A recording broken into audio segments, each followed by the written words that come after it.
Bienvenue sur mon podcast Live from the Heart. Je m'appelle Anne-Claire Méret. Ça m'a pris des années de guérison, de thérapie et de coaching, mais j'ai finalement retrouvé le chemin de mon cœur, qui m'a mis sur la voie de la prospérité dans tous les domaines de ma vie. Aujourd'hui, je coach, j'enseigne, je crée des programmes, j'écris des livres, entre autres choses, et j'adore ça. Le monde se transforme à mesure que nous guérissons et que nous créons. Je sais que nous pouvons prospérer au niveau individuel aussi bien qu'au niveau collectif, si on retrouve le chemin du cœur. Nous sommes les initiateurs et initiatrices du nouveau monde. Alors on y va ? Si vous souhaitez créer depuis l'espace du cœur, vous êtes au bon endroit.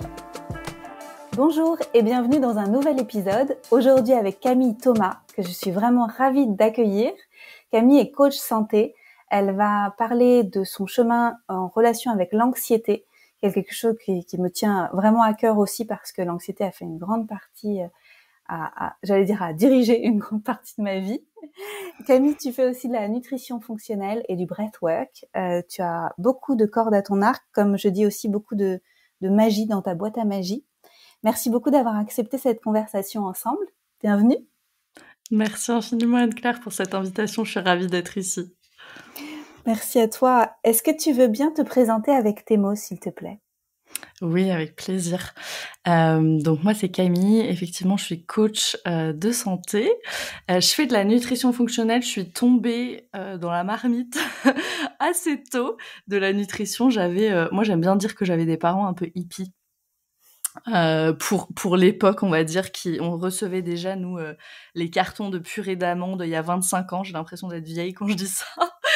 Mais des parents un petit peu hippies. Et donc, je suis tombée vraiment dans cette nutrition, etc. Assez tôt, que j'ai rejeté après. Adolescence, ça faisait pas hyper bien hein, d'avoir, de faire du yoga, d'être intéressée par tout ça. Donc j'ai rejeté tout ça en bloc et puis c'est revenu dans ma vie après quand j'ai commencé mon chemin de guérison. Et donc aujourd'hui, effectivement, j'accompagne en nutrition fonctionnelle. J'ai eu la chance de faire la formation de breathwork aussi avec Lucille Fauque. Et voilà. Et le breathwork, la nutrition, la respiration, tout est tellement lié. On va en parler, c'est super important dans l'anxiété aussi. Ouais. Qu'est-ce qui a fait que l'anxiété est devenue ton thème de prédilection, ce que tu partages avec le monde ? Qu'est-ce qui a fait que ça a été ton message ? Ça n'a pas été ce qui a enclenché mon chemin de guérison. Ça veut dire que moi, au début, ce que je voulais vraiment, c'était guérir de l'eczéma. Depuis toute petite, j'avais de l'asthme et l'eczéma, vraiment de l'asthme sévère. Jusqu'à l'adolescence, je me retrouvais tous les 2-3 mois à l'hôpital. Donc, c'était quand même assez lourd, traitement de fond, etc. Après ça, j'ai beaucoup travaillé avec un ostéopathe. Si vous avez quelqu'un dans votre entourage qui a de l'asthme, et regardez la méthode Gesret, G-E-S-R-E-T. D'ailleurs, je le dis en passant. Et après, l'eczéma résistait et l'anxiété résistait. Donc l'eczéma, ensuite, je suis partie en Inde. Il y a 3 ans maintenant. Je pense pas qu'il y ait besoin de partir en Inde pour commencer son chemin de guérison, mais on va dire que ça a été un accélérateur. On parlait de l'énergie des lieux tout à l'heure, ça c'était très puissant. Et là-bas, j'ai rencontré Rachna Shashi, qui est une docteure en nutrition holistique qui faisait la même formation que moi, qui était au Yoga Institute à Mumbai. Et au départ, je suis pas allée la voir pour moi, je suis allée la voir pour mon papa, qui a une sclérose en plaques. Parce qu'elle aussi, elle a une polyarthrite rhumatoïde et elle a raconté son histoire justement. Et cette femme, elle avait une aura, une espèce de discipline et de douceur en même temps qui a été, qui m'a beaucoup attirée. Et puis après, c'est devenu ma mentor. J'ai fait la formation en nutrition fonctionnelle avec elle, etc. Et c'est vraiment elle qui m'a mis sur le chemin de la guérison avec l'eczéma. Je suis rentrée en Europe vraiment prête. Tu sais, il y a ces moments dans la vie où ça y est, t'es prêt à guérir. Et je sais pas, c'est inexplicable, mais là, ça y est, j'étais prête. Je suis rentrée. Et c'était la première fois aussi où je faisais confiance à quelqu'un comme ça. Moi, je suis plutôt un caractère où on me dit d'aller à droite, je vais aller à gauche. Là, dans ce cas-là, c'était pas du tout le cas. J'étais vraiment en confiance.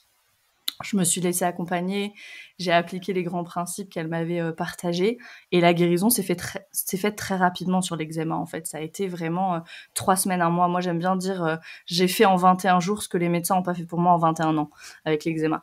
Wow. Et puis après par contre, il y avait toujours cette anxiété qui résistait. C'était toujours là. C'était moins là parce que j'avais beaucoup travaillé sur l'inflammation dans mon corps, mais c'était toujours là. Et pour moi, c'était pas suffisant en fait. Je voulais vivre sans anxiété. Je voulais pas en avoir un peu par-ci par-là, que ce soit quand même présent des journées entières, parce que c'était ce que c'était encore.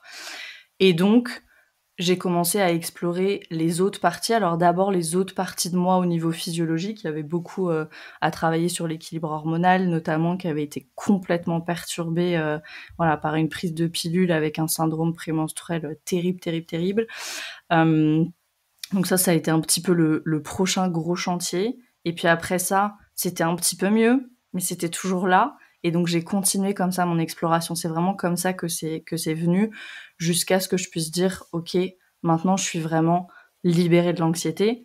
Et quand je dis libérée de l'anxiété et quand je dis guérir de l'anxiété aussi, c'est vraiment, pour moi la guérison de l'anxiété, c'est quand l'intensité, la durée et la fréquence en fait des vagues anxieuses sont bien bien moindres. Je dis pas qu'on va plus jamais être anxieuse, jamais dans sa vie, parce que je pense que c'est sain aussi. Voilà, il y a des situations dans notre vie qui nous font un peu monter l'anxiété. Et ça, c'est bien, parce qu'après, on peut le prendre plutôt comme un cadeau et comme un signal qu'on est dans une situation qui nous convient plus, ou avec des personnes qui nous conviennent pas, par exemple. Donc là, maintenant, l'anxiété, c'est plutôt ça pour moi, en fait. C'est juste, hop, quand il y a une vague anxieuse, ok, ça me donne une information. Mais c'est plus ça qui régit ma vie. Merci. Merci beaucoup pour ces partages de vie. On vit dans un monde où c'est un problème, un remède, tu sais. Ouais. C'est un patch ou un pansement ou une petite pilule qui va bien en face des symptômes. Est-ce que pour toi, ça a été logique qu'il fallait aborder tes soucis par différents angles? L'angle de l'équilibre hormonal, l'angle de l'alimentation, l'angle d'apprendre à réguler ton système nerveux, ton lieu de vie, tes choix de vie, etc. Est-ce que ça a été compris tôt ou est-ce qu'il a fallu du temps?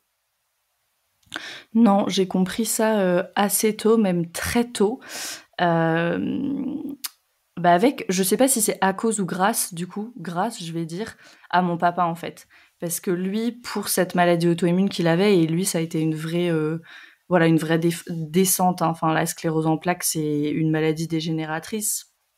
Et lui, il est pas du tout allé travailler sur ses traumas, sur tout ça, alors qu'il était très connecté. C'était quelqu'un qui, il y a 20 ans, faisait déjà du yoga, en ayant une sclérose en plaques, qui faisait très très attention à la nutrition, etc. Et malgré tout ça, la maladie a continué son évolution jusqu'au fauteuil roulant, jusqu'à aujourd'hui où c'est assez difficile, parce qu'à aucun moment il est allé chercher explorer les traumas, chercher à réguler son système nerveux, un petit peu tout ce qui me manquait autour de la nutrition. Et puis, il y avait aussi tout ce parcours médical où c'était... moi, j'avais un peu l'impression que c'était un rat de laboratoire, en fait. C'était, ah bah tiens, il y a un nouveau médicament qui sort, voilà, ça fait 3-4 ans que vous prenez celui-là, maintenant on va vous donner celui-là, et puis en fait, il n'y avait jamais aucun effet. Donc, moi, j'ai eu une défiance très très tôt vis-à-vis de la médecine conventionnelle. J'ai compris très très tôt que la médecine conventionnelle, ça devrait être réservé à 20% des urgences et c'est tout. Et puis, j'ai compris aussi très très tôt que juste aller voir l'alimentation, ça suffisait pas et ça suffirait pas pour moi. En tout cas, ça avait suffi peut-être pour l'eczéma, mais ça suffirait pas pour l'anxiété. Et encore, ça avait pas vraiment suffi pour l'eczéma parce que quand j'étais au Yoga Institute à Mumbai, pendant 30 jours, j'ai pleuré pendant 30 jours. Donc il y a bien des choses qui se sont passées au niveau émotionnel, au niveau du système nerveux. Ça a pas été que ni la nutrition, ni le mouvement, ni la respiration d'ailleurs, toutes choses que j'ai beaucoup fait. Bien sûr, qu'on fait beaucoup dans un institut de yoga. Ouais. Est-ce que tu as une idée du nombre de personnes qui souffrent d'anxiété en France ou dans le monde? Est-ce que tu as une idée de ce que ça représente? Ouais, alors en France, on estime, après voilà, c'est des estimations, mais on estime qu'à un moment de leur vie, il y a à peu près 20% des personnes, je crois que c'est 21% le nombre exact des personnes, qui connaîtront l'anxiété. L'anxiété, j'ai envie de dire qu'il rentre dans les critères de une agoraphobie, une anxiété sociale, un trouble anxieux généralisé, etc.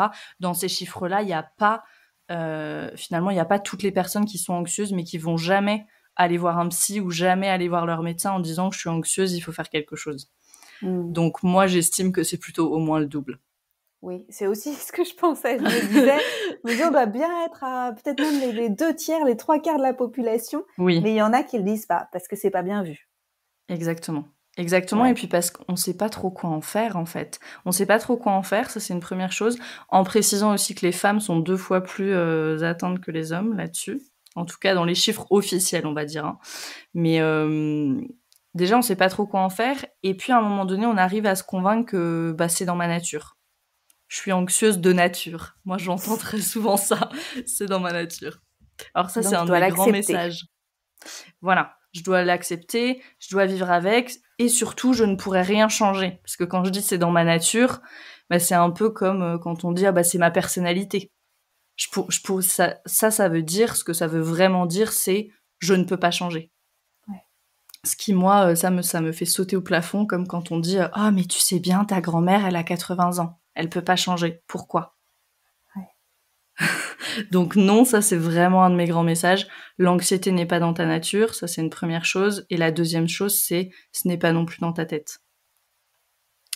C'est pas dans ta tête parce que c'est déjà dans ton système nerveux, c'est dans l'inflammation. Pour moi, il y a 3 grandes causes en fait de l'anxiété. Si je dois un petit peu structurer les choses, il y a tout le côté physiologique, donc on va aller voir le corps. Après, il y a tout le côté système nerveux et qui est lié au trauma. Et puis après, il y a tout le gros bloc du monde extérieur. Et puis, moi, ce que j'invite vraiment les personnes que j'accompagne à faire, c'est à aller voir les choses. Alors, à aller voir toutes ces choses-là surtout, mais essayer de les prendre dans l'ordre pour gagner du temps. Parce que souvent, ce qu'on fait, justement, on va aller essayer, tiens, un petit peu de magnésium par ici, parce que l'anxiété, ça m'empêche de dormir, et puis j'ai entendu que le magnésium, c'était bien, ou un petit peu de CBD par là, ou peut-être aller voir un psy pendant 10 séances. On essaye des trucs comme ça, un petit peu... moi, j'appelle ça du one-shot, un petit peu, sauf sans comprendre qu'il faut vraiment aller tout voir. Et d'abord, aller voir au niveau physiologique. Moi, ça, c'est ce que je fais en coaching. Je vais d'abord voir au niveau physiologique. Ok, comment on est au niveau de la santé intestinale? Comment on est au niveau de l'équilibre hormonal? C'est là où il y a tout le background en nutrition fonctionnelle qui est très utile. Comment on est au niveau de l'inflammation? Comment vous dormez? Comment vous mangez? Comment vous buvez? On revoit les bases. Ça, c'est un petit peu les bases... qu'on oublie. Je me souviens, j'avais vu un de tes posts sur les réseaux sociaux où tu disais maintenant je parle de coaching, etc. Mais la naturopathie, c'est une vraie base pour moi et ça me permet de rester en bonne santé, de créer mon bien-être. C'est exactement ça, en fait, avec l'anxiété. On va voir comment est-ce qu'on peut réduire l'inflammation, comment est-ce qu'on peut optimiser la nutrition, comment est-ce qu'on peut pacifier les hormones. On va déjà voir tout ça. Une fois que ça c'est fait, on peut aller voir le système nerveux. Et puis de toute façon, ça marche ensemble. Le système nerveux, le système immunitaire, le système hormonal, c'est 3 best friends. Hein. C'est des BFF. Donc, et ensuite, on va voir ce qui se passe dans le système nerveux. Et là, dans le système nerveux, on va venir toucher, bien sûr, il y a un côté physiologique avec le tonus vagal, par exemple, etc. Mais on va venir toucher aussi tout ce qui nous est arrivé depuis, j'en sais rien, si vous avez 30 ans, depuis 30 ans. Et puis, après, on va voir le monde extérieur et on va revenir sur le système nerveux. Hein, mais ensuite, on va voir le monde extérieur et là, on voit... on regarde un petit peu autour de nous, on dézoome et on voit la destruction du vivant. On se rend compte aussi qu'on est tous connectés. Donc, regarder le vivant qui est en train d'être détruit et penser qu'on ressent rien, c'est une hérésie totale. On voit... une charge cognitive qui est bien trop élevée avec les réseaux sociaux, avec les news, les médias en permanence. On voit un monde qui va mal, on voit... on pourrait aller dans des choses encore, voilà, le trafic humain, etc. Toutes choses notre cerveau peut presque pas supporter, en fait. Et puis pourtant, on évolue dans ce monde extérieur-là. Donc penser que ça, c'est pas source d'anxiété, ça aussi, c'est se voiler la face. Donc, il y a vraiment ces 3 gros blocs-là, il faut vraiment, vraiment aller voir chacun de ces blocs. C'est un full-time job, en fait. Si on décide de s'engager sur le chemin de guérison, pendant un moment, c'est un full-time job. Ouais. Et c'est aussi un work in progress. Ça veut dire que vous allez faire tout ce chemin-là et puis après, par contre, voilà, une fois qu'on guérit, le système nerveux, il devient beaucoup plus résilient, etc. Donc après, ça va beaucoup mieux. C'est pas, je vais devoir m'engager à 100% et en full-time job tout le temps. Moi, je dis toujours, faut vraiment distinguer les temps. Il y a le temps de la guérison, il y a le temps d'après, je me régénère, il y a le temps de je stabilise et puis après, il y a le temps de, bon bah, d'accord, maintenant j'ai compris tout ça et là, j'en fais un mode de vie de tout ce que j'ai appris. Au niveau du monde extérieur, je sanctuarise mon monde extérieur aussi. Je choisis mon environnement avec intention. Et puis là, je peux avancer et c'est beaucoup plus facile. Et à ce moment-là, c'est plus un full-time job. Est-ce que c'est plus facile d'avancer sur son chemin de guérison quand on se sort de son environnement originel dans lequel on a créé cette façon de vivre, cette façon d'être? Oui, moi je pense que oui. Quand on parle de, par exemple, un truc tout bête, par exemple, réduire, si on veut juste réduire l'inflammation dans son corps. Ça, c'est maintenant, on sait que l'inflammation, c'est le terreau de, oui, plein de maladies, plein de déséquilibres hormonaux, les maladies auto-immunes, etc., mais aussi des cancers, de la dépression, de l'anxiété. Il y a des dizaines d'études là-dessus. Si je veux réduire l'inflammation, il faut que je réduise la charge toxique dans mon alimentation, dans l'air que je respire, dans l'eau que je bois, dans mes relations aussi. Donc si je suis dans un environnement qui déjà me convient pas, parce que c'est un environnement qui peut-être me rappelle sans cesse mes traumas, ou je suis entourée de personnes qui sont pas soutenantes sur mon chemin de guérison, etc., ça va être beaucoup, beaucoup plus difficile. Donc oui, c'est super important de se sortir de son environnement. On dit toujours, hein, vous voulez savoir si vous avez guéri, allez passer une semaine dans votre famille. C'est exactement ça. Donc oui, je pense que c'est très important. L'environnement dans les relations et l'environnement aussi, voilà, physique. Est-ce que je suis proche de la nature? Énormément, énormément, énormément de nos maux viennent du fait qu'on est déconnecté de la nature. Physiquement, c'est vrai que il y avait eu un film que j'avais vu qui était génial, qui s'appelle Earthing, je crois, où Oui. il parlait de marcher à même le sol, sans chaussures régulièrement, et d'être au contact de ce qui se passe en termes de charge énergétique électrique dans le corps, parce qu'en fait on est déconnecté de la nature physiquement et on ressent que le corps a plus de mal à se poser, se déposer. Exactement. Exactement. Et puis moi, en fait, je rebaptise l'anxiété. Pour moi, c'est pas l'anxiété, c'est un mot qu'on met sur des mots MAUX, mais un état d'anxiété, ce serait plutôt un état d'alerte, en fait. Un état d'alarme, c'est exactement ce que tu dis. On a perdu cette capacité. En fait, quand on est anxieux, on a perdu cette capacité à se déposer. Pourquoi? Parce qu'on a perdu l'accès à la sécurité dans notre système nerveux. Moi, je dis toujours aux personnes que j'accompagne, vous êtes pas, il y a pas de problème avec vous, vous êtes pas bizarre, vous êtes pas cassé, vous êtes juste coincé. En fait, faut vraiment s'imaginer ça comme cet espace de calme et de sécurité à l'intérieur de nous qui est là. C'est pas qu'il a disparu, c'est qu'il est là. C'est juste qu'il est cadenassé avec 36 cadenas et on a perdu les clés. Et donc, clé par clé, on va venir réaccéder à l'espace de sécurité à l'intérieur de nous. Et ça, c'est quelque chose que j'ai intégré au plus profond de mon être. C'est vraiment la théorie polyvagale qui m'a permis d'intégrer ça. Quand j'ai découvert les travaux c'est Stephen Porges, le fondateur qui a proposé en tout cas la théorie polyvagale, ça a été vraiment, j'ai eu l'impression que mon monde s'éclairait. Quand je me suis formée à la nutrition fonctionnelle, c'était un monde qui s'éclairait. Là, c'était un deuxième monde qui s'éclairait. En fait, jusqu'ici, on pensait que il y avait deux branches du système nerveux. Qu'il y avait le système nerveux sympathique, donc ok, j'ai besoin de me mettre en action ou je me sens en danger, hop, système nerveux sympathique, je mobilise mon énergie. C'est très important, hein. C'est très important. Si je suis sur la route et qu'il y a un chauffard qui arrive en face de moi, il faut que je puisse tourner le volant hyper rapidement. C'est super important. Donc, on n'est pas en train de dire il faut jamais être dans le système nerveux sympathique. Et puis la branche parasympathique qui est celle, voilà, responsable de la réponse de relaxation. Et Stephen Porges lui dit oui, mais dans ce système nerveux parasympathique, en fait, il y a deux branches. Et il y a la branche qu'on appelle le shutdown. Donc ça, c'est les jours où on est tellement anxieux que tout nous paraît insurmontable. On a juste envie d'un truc, c'est d'être sous la couette. Le monde paraît froid, tout paraît inutile, dénué de sens. Ça, et on peut avoir, pas forcément des journées entières, mais même des moments comme ça, en fait.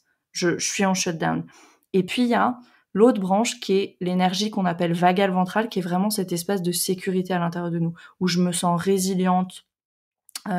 Voilà, la vie m'envoie des challenges, mais c'est cool. Donnez-moi des challenges, je suis résiliente, je me sens connectée aux autres. Voilà, ça c'est vraiment l'état où on veut être le plus possible. Mais quand on comprend en fait ces 3 états du système nerveux, et lui il utilise l'image de l'échelle. Donc quand je suis tout en haut, je suis dans mon espace de sécurité. Quand je suis au milieu, je suis en fight or flight. Donc dans mon système nerveux sympathique, j'ai mon énergie qui est mobilisée. Et quand je suis tout en bas, je tombe en shutdown. Et en fait, quand on est anxieux, on est tout le temps dans notre état ou de fight or flight ou de shutdown. On n'arrive plus en fait à remonter, on dit, notre échelle polyvagale.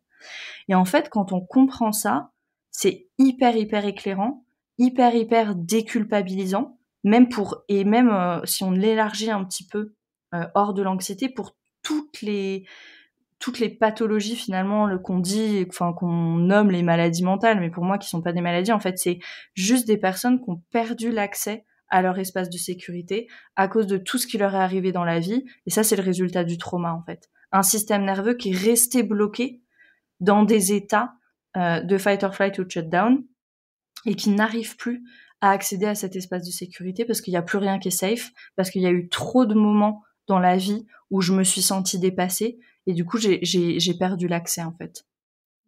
Et c'est là où voilà le trauma, ça c'est super important de préciser, le trauma avant on l'étudiait que dans le cadre de soldats qui rentraient de la guerre ou d'abus sexuels, c'était vraiment ça le trauma.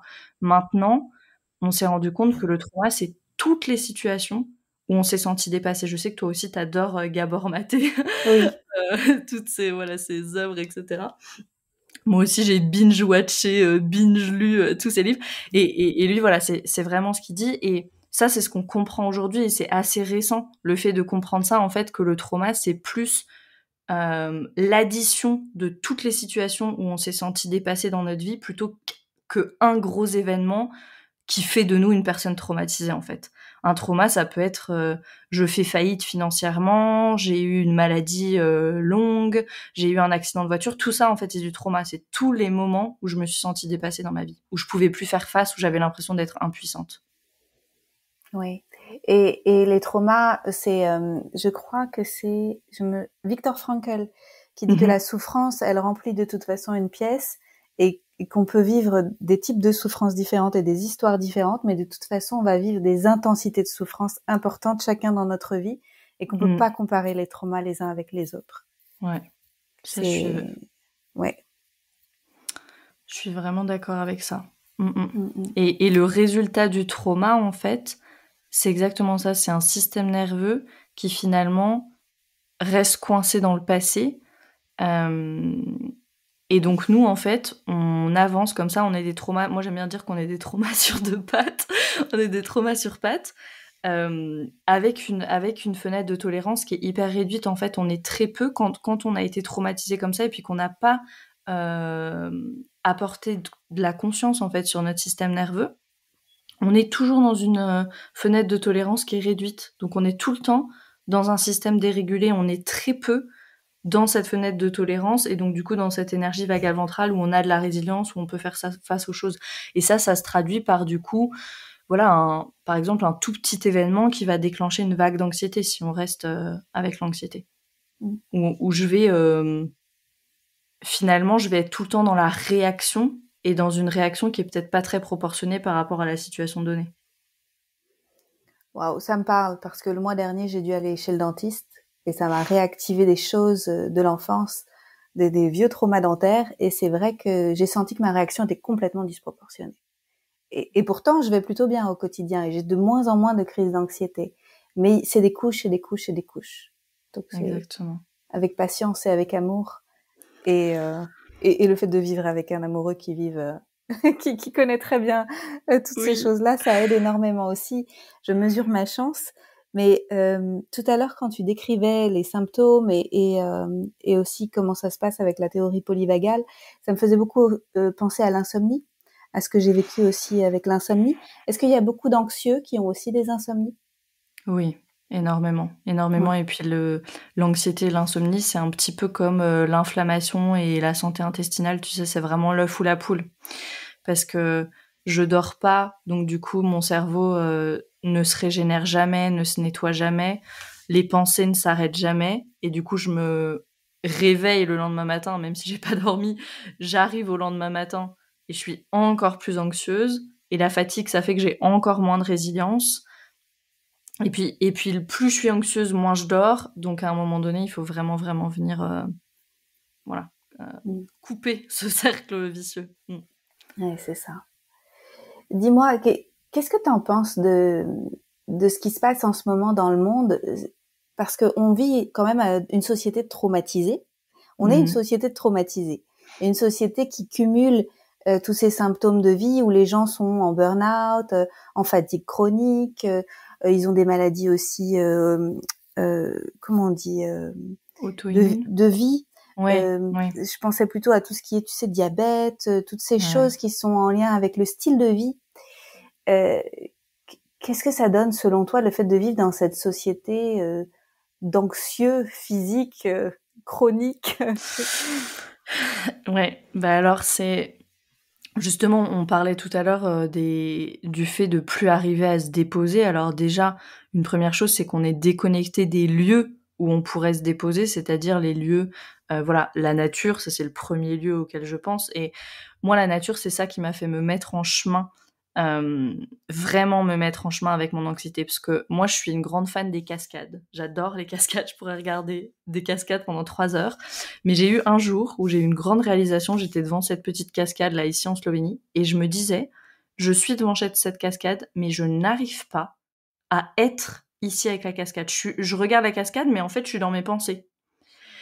Et j'ai vraiment, avec toute ma volonté, je me suis ramenée à la cascade, à mon corps, et là, j'ai senti mais un inconfort. J'avais envie de prendre mes jambes à mon cou en fait.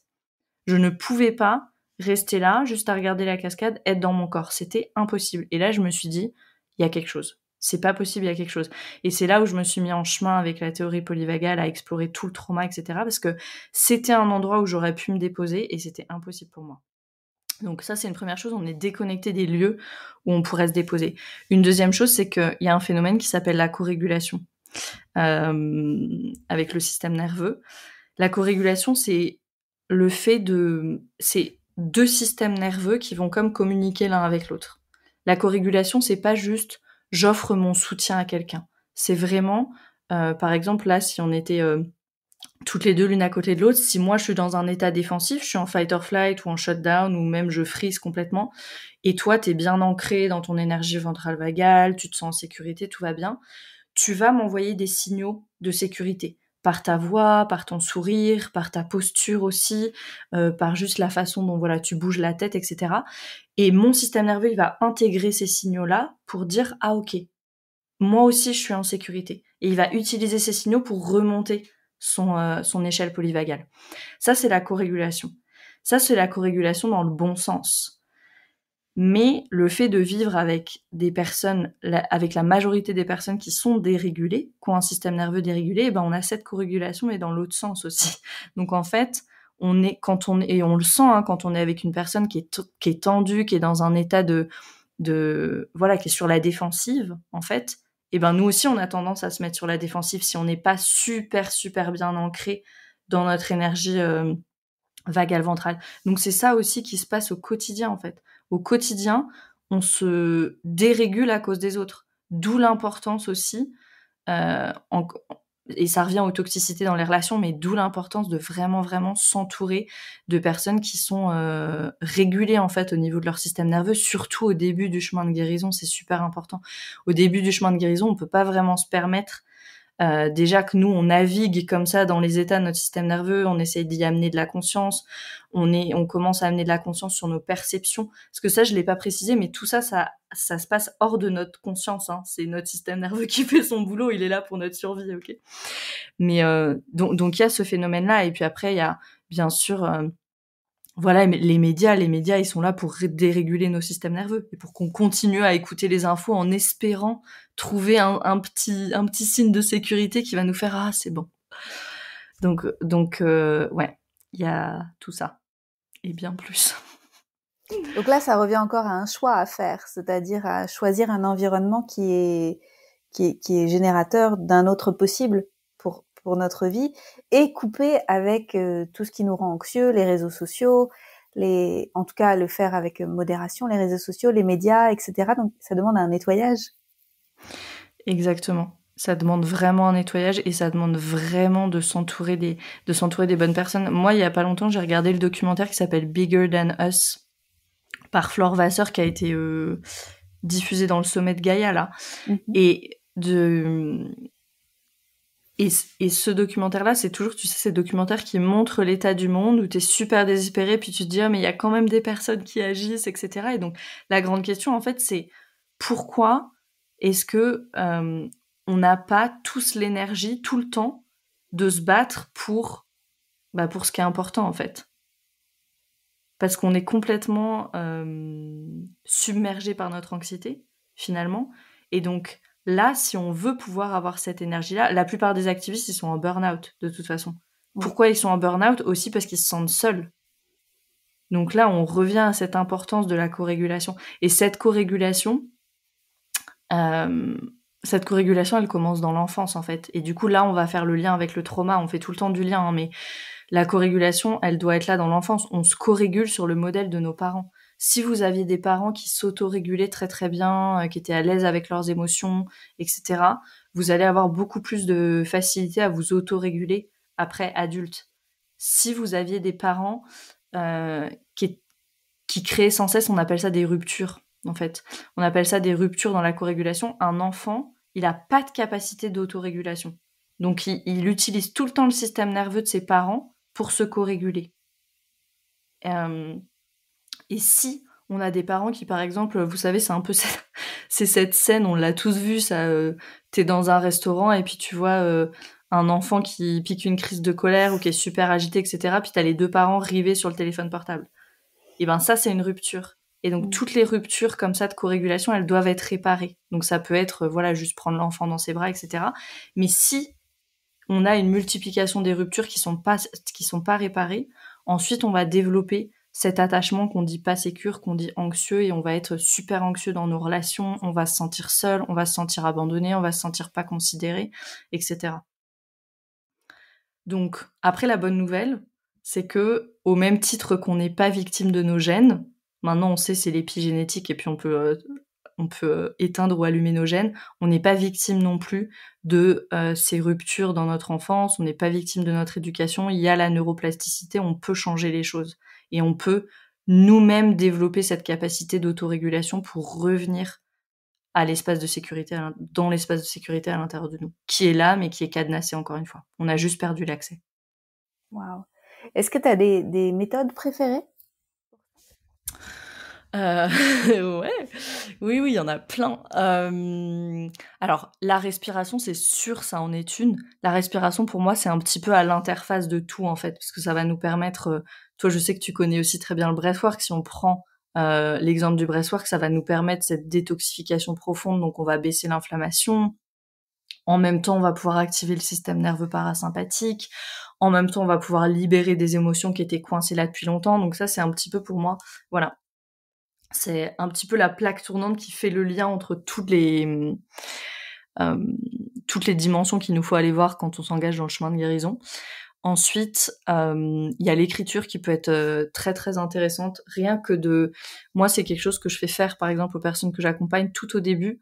Donc, on va vraiment dans ce système nerveux. L'idée, c'est vraiment d'amener de la perception à la neuroception.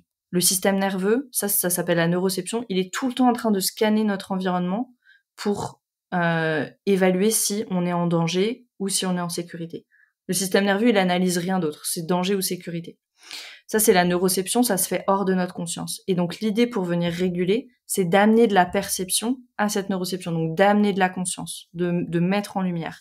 Et donc ça, par exemple, déjà, rien que de prendre un bout de papier et te dire, ok, c'est quoi... moi, c'est quoi mes ancres ? On appelle ça les ancres.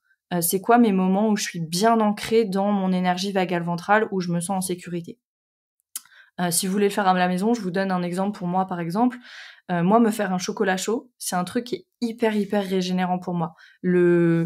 La texture crémeuse, le goût du cacao, etc., c'est quelque chose qui me fait vraiment revenir à la vie. Si j'ai une vague d'anxiété, après, je vais aller faire un chocolat chaud. Typiquement, ça me fait revenir à la vie. Moi, par exemple, je suis quelqu'un qui se régénère avec les gens. Je me recharge pas quand je suis toute seule. Je me recharge avec les gens, mais j'ai un grand besoin d'harmonie.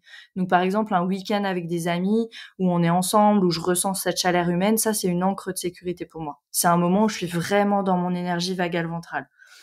Quand le soir, je vais au lit et que j'ai ma petite chienne qui saute sur le lit, ça, c'est un moment d'énergie vagale ventrale. Ça, c'est plutôt un micro-moment, mais c'est un moment aussi. Donc, déjà, rien que de faire la liste de tous ces moments-là, quand je suis dans la nature, etc. Je fais la liste de tous ces moments-là et je dis, OK, tout ça, c'est mes ancres. Tout ça, c'est mes ancres. À partir de là, je les ai identifiées. Maintenant, mon job, c'est d'aller les multiplier. Et c'est aussi d'aller puiser dans cette énergie-là quand je suis dans des moments un petit peu intenses émotionnellement ou des moments qui sont pas très confortables.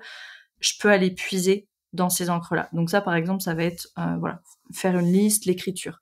Ça peut être l'écriture aussi, les fameuses 5 minutes de journaling tous les matins. Ça va permettre d'amener de la conscience, de mettre en lumière, d'amener de la perception. Et après, un gros travail à faire aussi, c'est vraiment sur les sensations. On va vraiment utiliser nos sensations pour... En fait, finalement, c'est une rééducation du système nerveux. On va utiliser nos sensations et une petite pratique qui est très très puissante, c'est juste de nommer les sensations. Ça, c'est une pratique qui s'appelle Name It to Tame It. C'est le docteur Dan Siegel qui a proposé cette pratique-là. Juste, quand on est anxieuse, très, très souvent, si vous êtes dans une vague d'anxiété et que vous êtes dans la vague et qu'on vous demande comment tu te sens là maintenant, si je te demandais, Anne-Claire, là, t'es super anxieuse, comment tu te sens? Nomme-moi une émotion. T'auras certainement de la difficulté à dire je suis en colère, je suis triste, je suis abattue, c'est difficile parce qu'on est juste je suis anxieuse, laisse-moi tranquille, je suis anxieuse, je sais pas trop, en fait. Et donc là, du coup, même sans revenir aux émotions, juste revenir aux sensations. Ok, peut-être que j'ai des palpitations, peut-être que j'ai les mains moites, peut-être que juste je ressens un peu des frissons. Moi, ça me fait ça. Par exemple, moi, je ressens des frissons le long de ma colonne vertébrale dans le haut du dos. Maintenant, je sais exactement où c'est, parce que j'ai vraiment beaucoup pratiqué ça. Je sais exactement quand je vais en fight or flight, parce que c'est des sensations précises à des endroits de mon corps. Donc rien que d'aller dans les sensations, c'est vraiment la sensation sans l'explication. J'ai pas besoin d'explication, juste la sensation en elle-même brute, et je la nomme. Je dis, j'ai un frisson dans le haut de ma colonne vertébrale à droite. Et je la nomme, parce que rien que ça, en fait, ça va venir désactiver l'amygdale. L'amygdale, c'est cette petite partie-là dans le cerveau limbique qui mémorise toutes nos peurs, etc. On va se sortir, on va s'extirper en fait de ce cerveau en mode survie. Et on va venir réactiver le cortex préfrontal, qui est notre cerveau capable de réfléchir plus rationnellement, etc. Donc, on va revenir ici dans l'instant, revenir dans sa sécurité en désactivant l'amygdale et en réactivant les parties plus récentes du cerveau d'un point de vue de l'évolution. Mais ça, du coup, juste vraiment pratiquer à être dans ses sensations. Et ça, c'est vraiment pas facile au début. Hein. C'est pas facile parce que c'est tellement inconfortable dans le corps qu'on a surtout pas envie d'être dans le corps.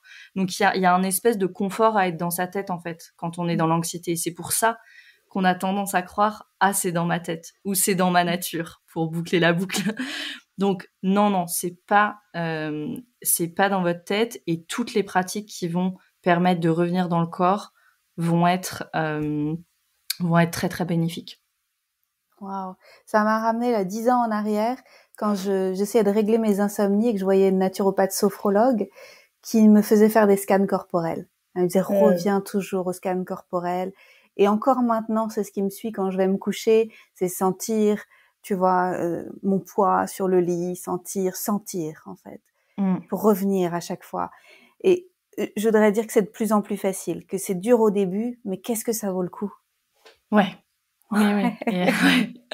Et il y a une étude super intéressante qui a été faite où ils ont demandé à des personnes qui avaient plein de pathologies différentes et il y avait la dépression et l'anxiété dedans, de décrire les parties de leur corps qu'ils ressentaient qui étaient comme activées et les parties qui étaient offline en fait, qui étaient comme désactivées. Et effectivement, dans les personnes qui avaient de l'anxiété, c'était toute la tête jusqu'au buste qui était activée et tout le reste du corps était comme offline. Et c'est vraiment ça souvent qu'on voit. Des personnes qui disent, moi j'ai plein de personnes qui sont anxieuses, qui viennent en breathwork et qui me disent, moi je sens jamais mes jambes, par exemple. C'est comme si tout le bas du corps était offline et dans la dépression, c'est tout le corps qui était offline. Donc il y a un vrai truc là en fait, et ça va être beaucoup plus efficace de repasser par le corps pour ensuite rediriger les pensées. On peut pas se sortir d'un phénomène qui est physiologique par la pensée, par un processus cognitif. Ça n'a pas de sens. Si on sait que le trauma il loge dans le corps, si on sait que c'est au niveau de notre système nerveux que ça se passe et de notre système immunitaire et de notre système hormonal, ben c'est logique en fait de passer par le corps pour s'en sortir. Et moi quand je partage de repasser par le corps, revenez dans le corps, il y a beaucoup de personnes qui me disent mais qu'est-ce que tu veux dire passer par le corps, comment je fais, ça veut dire quoi? Donc c'est ça que ça veut dire, respirer, aller marcher en essayant de sentir vos jambes, être dans les sensations brutes sans essayer d'expliquer, c'est ça en fait, revenir dans le corps. Génial, elles ont beaucoup de chance les personnes que tu accompagnes. Ouais, j'aurais aimé te trouver. J'aurais aimé te trouver sur ma route. Ouais. Est-ce que tu as quelque chose d'autre à ajouter? Un message peut-être pour les personnes qui sont en souffrance aujourd'hui? Ouais, je crois que mon message principal, c'est vraiment de pas abandonner. Parce que je sais que l'errance médicale, elle peut être longue. Et le message, c'est aussi peut-être que la solution, elle n'est pas là où vous pensez. Donc, généralement, dans l'anxiété, on pense que la solution, elle va être peut-être chez notre médecin, ou peut-être chez un psy, ou peut-être dans notre tête. Généralement, c'est un petit peu les 3 choses auxquelles on pense. Et moi, je pense qu'elles sont absolument pas là. Les solutions, elles sont à des endroits tout à fait différents. Donc, n'abandonnez pas jusqu'à trouver la bonne personne et n'hésitez aussi pas à vous faire accompagner. Moi, je sais que ça a été vraiment quelque chose pendant très longtemps. Je voulais tout faire toute seule jusqu'à trouver Rachna et que là, il y a eu la confiance et c'était complètement évident. Mais voilà, faites-vous accompagner parce que la guérison, elle se fait en lien, en fait. Elle se fait en relation, en lien. Et quand on a un container, c'est beaucoup plus facile. Les peuples premiers, les aborigènes, ils l'avaient déjà compris. Hein, les cérémonies de guérison, elles se font toujours en communauté. Donc, on guérit en lien. Cherchez les personnes qui vont faire de la co-régulation avec vous et qui vont vous soutenir et qui vont être votre cheerleader sur le chemin. Il y en a plein. Et voilà, trouvez votre communauté, c'est super important. Génial. Merci beaucoup Camille. Comment on peut te trouver, te suivre, être au courant de ton actualité? Merci Anne-Claire. Super facile, Camille Thomas, T-O-M-A-T, comme une tomate mais sans E, sur Instagram, sur les réseaux sociaux, et puis j'ai mon site internet aussi, et à travers mon podcast qui s'appelle Pas de soucis, et où je parle de comment guérir de l'anxiété naturellement, comment rééduquer son système nerveux, et plein de pratiques et de techniques justement que je partage dans des petits épisodes comme ça de 20 à 30 minutes. Et j'ai aussi des invités pour nous parler de pratiques qui peuvent aider avec l'anxiété. Génial. Merci. En tout cas, moi, je me sens vachement mieux après t'avoir parlé. Donc, j'espère que ça aura fait le même effet aux personnes qui nous auront écoutés. Merci infiniment, j'espère, oui. Merci beaucoup Camille, merci pour tout. Et tu es toujours la bienvenue si tu veux revenir parler d'autres thèmes. Merci Anne-Claire pour ton invitation. Merci infiniment. À bientôt. À bientôt. Merci pour votre présence. Si vous avez aimé cet épisode, je vous invite à le partager avec vos amis et à suivre le podcast pour être au courant des prochains épisodes. Et suivez-moi sur mon site internet anneclairemeret.com et sur mes réseaux sociaux pour être au courant de mes prochains programmes et formations. À bientôt!